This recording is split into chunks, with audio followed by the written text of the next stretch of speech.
Bueno, entonces aquí para este capítulo que es de comparación simple, pues es un repaso de conceptos básicos de estadística, donde esto pues se le conoce como estadística descriptiva al momento de que utilizamos como parámetros de análisis lo que es la media y la desviación estándar. Y estas comparaciones se hacen a través de hipótesis, que se conocen como hipótesis estadística.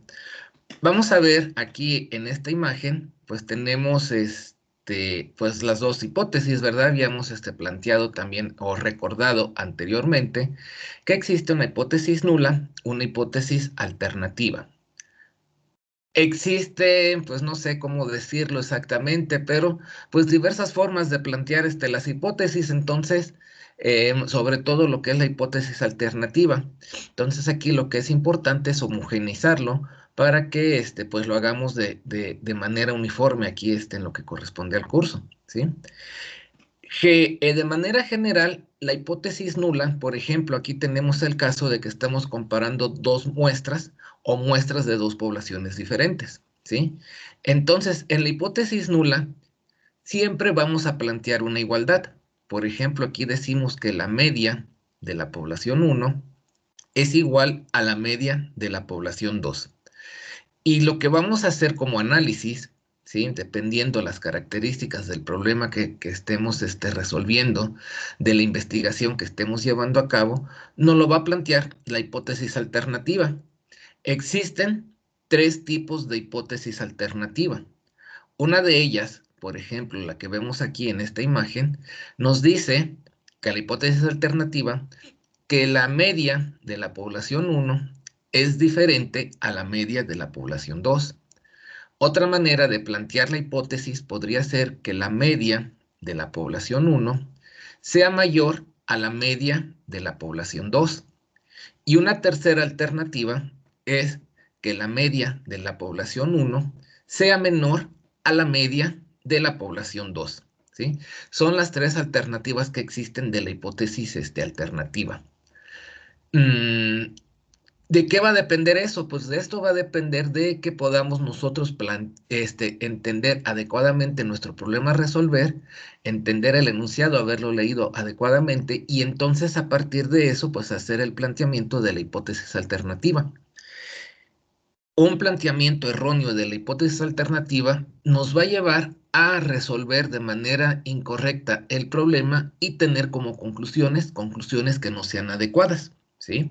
Independientemente de que numéricamente, por ejemplo, pues tengamos pues una respuesta, digamos, pues correcta, que puedan decir es una respuesta trivial, es correcta, pues no sería correcto porque no estamos haciendo el planteamiento adecuado, ¿sí?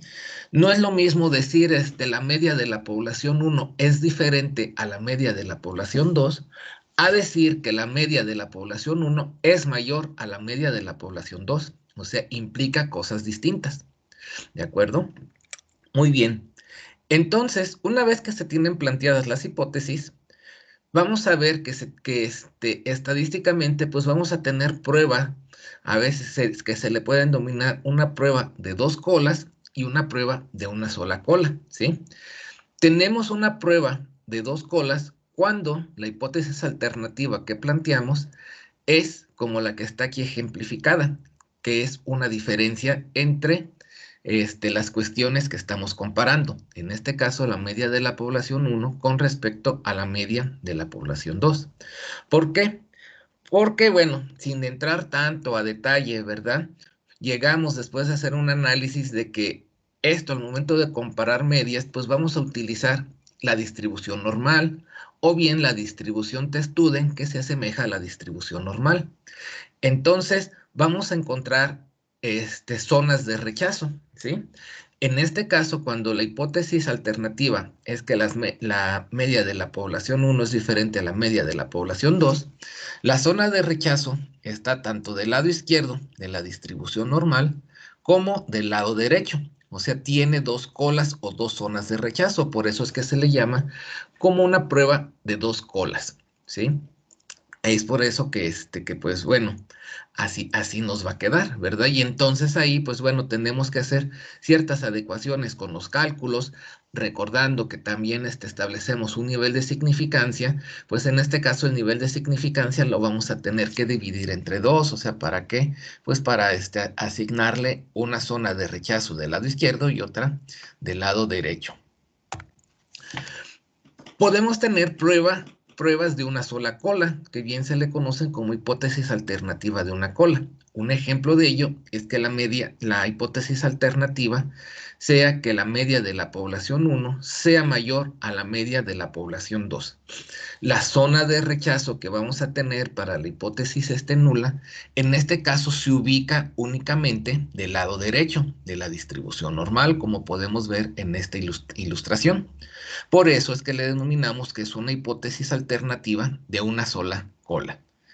¿Cómo se fija esta zona de rechazo? Pues nuevamente hay que recordar que es a partir del nivel de significancia que nosotros hayamos establecido. De aquí, a manera de recordatorio, es importante mencionar que dentro de las pruebas de hipótesis que se realizan, existen dos tipos de errores, error tipo 1, error tipo 2. En el error tipo 1, la hipótesis nula se rechaza cuando es verdadera. ¿Y es factible que esto ocurra? Pues sí, puede llegar a ocurrir, ¿sí? Entonces, es por eso que fijamos ahí el nivel de significancia alfa, y el nivel de significancia alfa se refiere a esta probabilidad de error, o sea, que nosotros estemos rechazando la hipótesis nula a pesar de que es verdadera. Por otra parte, el error tipo 2 establece que la hipótesis nula no se rechaza a pesar de que ésta sea falsa. Y pues bueno, se le denomina ahí como beta, ¿sí? El error tipo 2. Dejar de rechazar H0 cuando H0 es falsa. Y entonces, a partir de las combinaciones que existen entre el error tipo 1 y el error tipo 2, o sea, buscando minimizar cada uno de estos errores, es como después de algunos pasos matemáticos se llegan a establecer cálculos que nosotros le denominamos estadísticos de prueba. Se calculan estos estadísticos de prueba y se comparan contra el valor reportado en tablas de la distribución que nosotros hayamos seleccionado para hacer la comparación. De tal manera que resumiendo los distintos tipos de comparaciones simples que existen para medias, podemos observar aquí esta primera tabla. En esta primera tabla, pues nosotros utilizamos podemos observar que utilizamos a la distribución normal cuando la varianza poblacional sea conocida. Si la varianza poblacional es conocida, vamos a utilizar la distribución normal y vamos a calcular el estadístico de prueba como está mostrado aquí en esta tabla. Por otra parte, pues también cuando tenemos una muestra lo suficientemente grande, vamos a establecer así como criterio arbitrario, si así lo consideran ustedes, que para muestras mayores a 30 también vamos a considerar a la distribución normal como forma de hacer la comparación. Entonces calculamos el estadístico de prueba. Existen pues diversas opciones para hacer comparaciones simples. En la primera parte de ellas estamos haciendo la comparación de la media de una población o de una muestra contra un valor constante. O sea, decir, por ejemplo, que el ingreso medio de una familia en el estado de Morelos es de 15,000 pesos al mes. Entonces yo estoy comparando la media o el promedio de una población contra un valor constante, ¿sí? Y de ahí ya se plantean las hipótesis alternativas. ¿Por qué? Porque la hipótesis alternativa pudiera ser que yo quiera demostrar que el ingreso medio de una familia en Morelos es diferente a 15,000 pesos al mes. O bien yo quiera probar o quiera demostrar que la media, el ingreso medio de una familia en el estado de Morelos es mayor a 15,000 pesos al mes. O bien, una tercera opción, que el ingreso medio de una familia del estado de Morelos sea menor de 15,000 pesos al mes. ¿sí? Entonces, dependiendo del planteamiento del problema, es como yo fijo la hipótesis alternativa. De cualquier forma, independientemente de cuál sea mi hipótesis alternativa, el estadístico de prueba que yo voy a calcular está dado por esta ecuación. Está representado con la letra Z porque eso me va a indicar que yo voy a comparar este resultado contra la distribución normal. Y vemos aquí que este estadístico de prueba, por ejemplo, se calcula como la media de la muestra o de la población que yo estoy analizando menos el valor constante contra el cual lo estoy comparando dividido entre la desviación estándar entre la raíz cuadrada del tamaño de la muestra, tamaño de la población. Y estos serían los criterios de rechazo. Por ejemplo, para el primer caso donde la hipótesis alternativa es que la media es diferente a un valor constante, el criterio de rechazo es que el valor absoluto del estadístico de prueba sea mayor al valor dado en tablas con un nivel de significancia dividido entre 2. ¿Qué tablas? Tablas de la distribución normal. ¿Y por qué es el valor absoluto? Porque hay que recordar que al hacer una prueba de 2 colas, yo puedo rechazar tanto de este lado como de este otro lado. Por otra parte, si la hipótesis alternativa es que la media de la población que yo estoy comparando es menor contra un valor constante, la zona de rechazo es que el estadístico de pruebas sea menor al valor negativo de la distribución normal con este nivel de significancia. Y aquí no tendría la ilustración como tal, pero únicamente sería aquí la zona de rechazo, esta parte, ¿sí? Y así sucesivamente, ¿sí? Aquí, por ejemplo, pues la tercera opción es que la hipótesis alternativa, que la media es mayor a un valor constante, entonces la zona de rechazo sería que el criterio de rechazo, que el estadístico de prueba sea mayor al valor dado por la distribución normal. Así esencialmente es como se hacen las comparaciones, ¿verdad? Y aquí en la primera parte, en la primera opción, pues tendríamos una comparación simple de la media de una población contra un valor constante. La otra alternativa, que es la que platicamos inicialmente, es comparar dos poblaciones distintas, ¿verdad? Por ejemplo, ahí que comparar el ingreso medio de una familia del estado de Morelos contra el ingreso medio de una familia de Nuevo León, por ejemplo, ¿sí? Y entonces podemos comparar que sean diferentes, que la del estado de Morelos sea mayor que la de Nuevo León, que la del estado de Morelos sea menor que la de Nuevo León, y entonces pues planteamos las tres tipos de hipótesis alternativa, ¿verdad? Se calcula el estadístico de prueba, ahora dada por esta ecuación, y este estadístico de prueba se compara contra el valor reportado en tablas. Cuando tenemos varianza poblacional desconocida, no utilizamos la distribución normal. Vamos a utilizar la distribución test-student. El procedimiento es esencialmente lo mismo. Aquí, sin embargo, pues pueden observar un pequeño cambio en la forma de que está expresada esta ecuación del estadístico de prueba. En lugar de tener sigma, que me representa la desviación estándar poblacional, tenemos S. S sigue siendo una desviación estándar, pero es una desviación estándar muestral.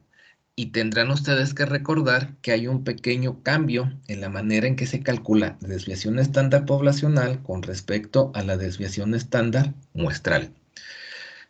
En una primera opción aquí tenemos resumido pruebas de medias con varianza desconocida, pero cuando estamos comparando, ¿cómo se llama? La media de una población, o en este caso podríamos decir quizá la media de una muestra contra un valor constante.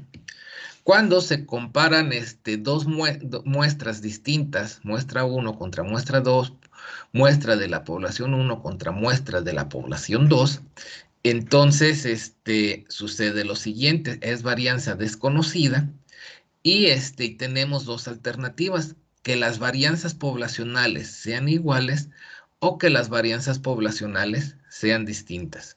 Si las varianzas poblacionales son iguales, el estadístico de prueba se calcula de esta manera, bajo este procedimiento que tenemos aquí, Y si son distintas, el estadístico de prueba se calculan bajo el procedimiento que vemos acá, donde esencialmente pues vemos que la ecuación matemática para el estadístico de prueba es diferente, ¿verdad? Y más aún es diferente la manera en que se determinan los grados de libertad, que es un parámetro importante para poder leer del valor de la tabla de la distribución de Student, pues su estadístico correspondiente, ¿sí? Entonces, ¿cómo podemos saber si la varianza poblacional es igual o es diferente? Pues tenemos que hacer una comparación de varianzas, ¿sí? Y esta comparación de varianzas pues se hace a partir de esto que tenemos aquí. Bueno, aquí la tabla está pues digamos de manera completa a hacer comparaciones de varianzas. En realidad pues nosotros pues vamos a comparar la varianza de la población 1 con respecto a la varianza de la población 2 y utilizaríamos la segunda parte de la tabla. Aquí, sin embargo, pues también es necesario recordar que que leer el valor numérico del estadístico para la distribución normal y para la distribución t-student, pues es relativamente simple tanto del lado derecho como del lado izquierdo, ya que es una distribución simétrica. En el caso de la distribución de Fisher, que es la que utilizamos aquí al momento de hacer la comparación de varianzas, esta distribución no es simétrica. Han de recordar que pues está sesgada hacia el lado derecho, o sea, tiene una cola que se va al infinito en el lado derecho, ¿verdad? Entonces, pues no es tan directo leer el valor que se tiene del lado izquierdo de la distribución. ¿Por qué? Porque en tablas nosotros encontramos el valor numérico de dicha distribución siempre del lado derecho. Para conocer el del lado izquierdo, pues hay que hacer ciertas adecuaciones ahí al cálculo que a veces no es tan sencillo entenderlo y llevarlo a cabo. Aquí la ventaja que tenemos ahora, pues al estar utilizando estos dispositivos electrónicos, ya sea la computadora o el celular, pues es que tenemos acceso a otros programas de cómputo, software, por ejemplo Excel, y en Excel mediante instrucciones ahí precisas, pues nos dan automáticamente esos valores. ¿Sí? Ahora, es importante que a partir de este momento, pues nosotros nos vayamos acostumbrando a hacer la representación matemática del modelo estadístico que estamos utilizando para el análisis de datos, ¿sí? Entonces, el modelo estadístico matemático que tenemos para la comparación simple, pues es muy simple, valga la redundancia. Vamos a tener que y y j es igual a la media de y más epsilon y j. ¿Qué nos representa esto? Nos representa, por ejemplo, podemos tener dos muestras, dos poblaciones, ¿verdad? Entonces, por eso necesitamos el subíndice I y el subíndice J. El subíndice I me va a indicar el orden del dato en la muestra J. O sea, J pues va a ir, o bueno, aquí en este caso se considera bueno, se va a considerar al revés, o sea, I va a ser va a valer 1 o 2. Pudiera ser que valiera nada más 1 si estamos nosotros comparando hacemos una comparación de la media contra un valor constante, pues nada más tenemos una muestra, ¿sí? O tenemos una población. Si tenemos dos poblaciones que se están comparando entre sí, pues ahí sí toma relevancia identificar si vale 1 o vale 2, ¿sí? Y J, pues en este caso, pues va a ser el orden en el cual está colocado el dato que nosotros hacemos referencia con respecto a la muestra, ¿verdad? Ahorita vamos a ver, o más adelante, pues vamos a ver cómo se manejan estos subíndices, ¿sí? De manera simple, pues dice que Y J es la observación J-ésima del tratamiento I o muestra I, en este caso.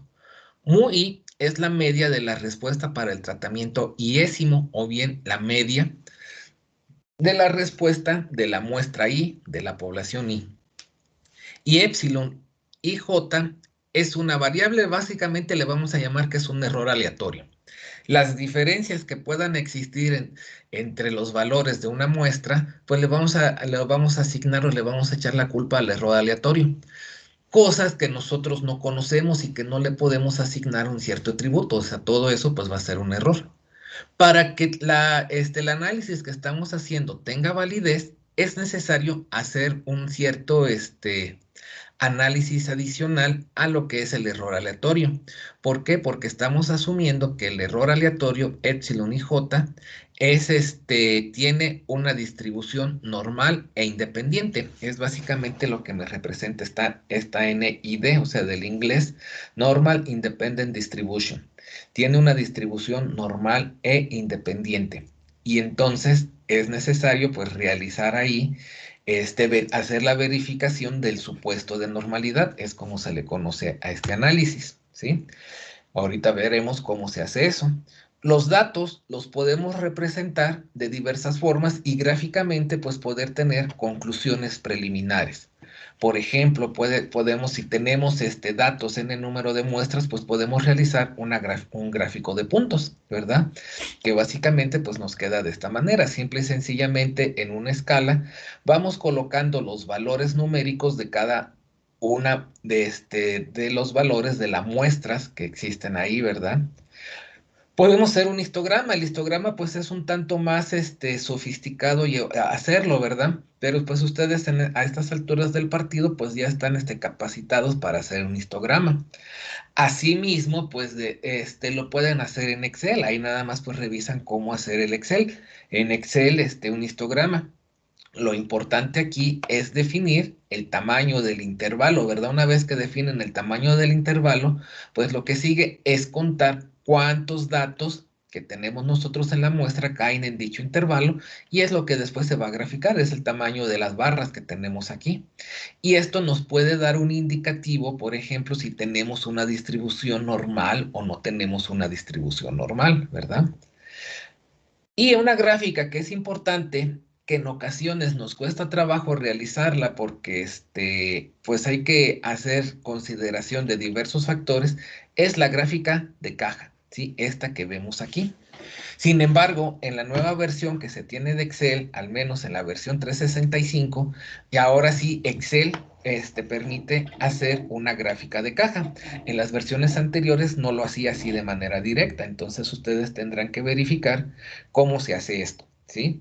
Y esta gráfica de caja es importante, ¿por qué? Porque a partir de esta gráfica, sin necesidad de hacer los cálculos matemáticos, los cálculos estadísticos, nosotros podemos llegar a concluir si, por ejemplo, aquí las medias de las poblaciones son iguales o son diferentes. Aquí de alguna forma se está comparando el consumo de gasolina, vamos a decir, de automóviles. Bueno, más que el consumo es el rendimiento de la gasolina, o de los automóviles, ¿verdad? Fabricados en 1985 contra 1995, ¿sí? Y aquí pues se establecen ciertos criterios para decir si son iguales, son diferentes. También ya mencionaremos dichos criterios más adelante, cuando se haga el análisis correspondiente, ¿sí? O recordaremos dichos criterios. ¿Cómo se hace el supuesto de normalidad? En el supuesto de normalidad, para este caso de comparaciones simples, se realizan pues dos pasos. Los realizaremos posteriormente así de manera sistemática. Primero, las observaciones que tenemos, si es que tenemos varios datos, ¿verdad? Porque a lo mejor el problema nos da únicamente ya los datos estadísticos resumidos, o sea, la media y la distribución normal, por ejemplo, la varianza, ¿sí? Suponiendo que tuviéramos una muestra de 15, 20 datos, por ejemplo. Estos datos se van a ordenar de menor a mayor. Se ordenan de menor a mayor y se les va a asignar el orden, o sea, 1, 2, 3, 4, 5, 6, hasta, pues numerar el total de datos, 20, ¿verdad? Por ejemplo, ¿sí? Entonces, una vez que están ordenados, se les va a hacer el cálculo de la frecuencia acumulada mediante esta ecuación que tenemos aquí. Ahorita pues puede sonar así, pues quién sabe qué es esto, ¿verdad? Pero en su momento pues veremos qué significa, ¿sí? Sería J, que es el orden del dato, menos 0.5 entre N, que es el tamaño de la muestra. Se calcula esa frecuencia acumulada y entonces a continuación se hace un gráfico del dato contra su frecuencia acumulada, de tal forma que pues queda una gráfica más o menos de esta forma. Aquí pues bueno, está hecho aquí el dato pues está asignado como residual, También se puede hacer con eso, pero bueno, a final de cuentas, una vez que tenemos la observación contra la frecuencia acumulada, nos queda una gráfica o nos podría quedar una gráfica de esta manera.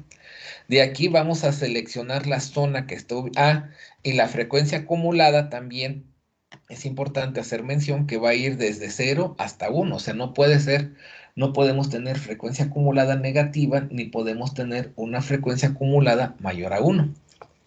Vamos a tomar la zona que está entre 0.25 y 0.75 y vamos a observar qué pasa ahí. Si así gráficamente, visualmente, observamos, como es este caso, que los datos siguen la tendencia de una línea recta, pues podemos concluir que se cumple el supuesto de normalidad y entonces el análisis estadístico que estamos haciendo es válido. Caso contrario, pues nos indicaría que el análisis estadístico que estamos realizando no es correcto y que los valores de las muestras que estamos analizando están siendo influidos por ciertos factores que no estamos nosotros tomando en cuenta, pudieran ser desconocidos y que entonces hay que hacer un análisis mayor, ¿verdad? Para encontrar qué factores están incidiendo en la respuesta que yo estoy analizando. Básicamente, eso es lo que corresponde a una comparación simple.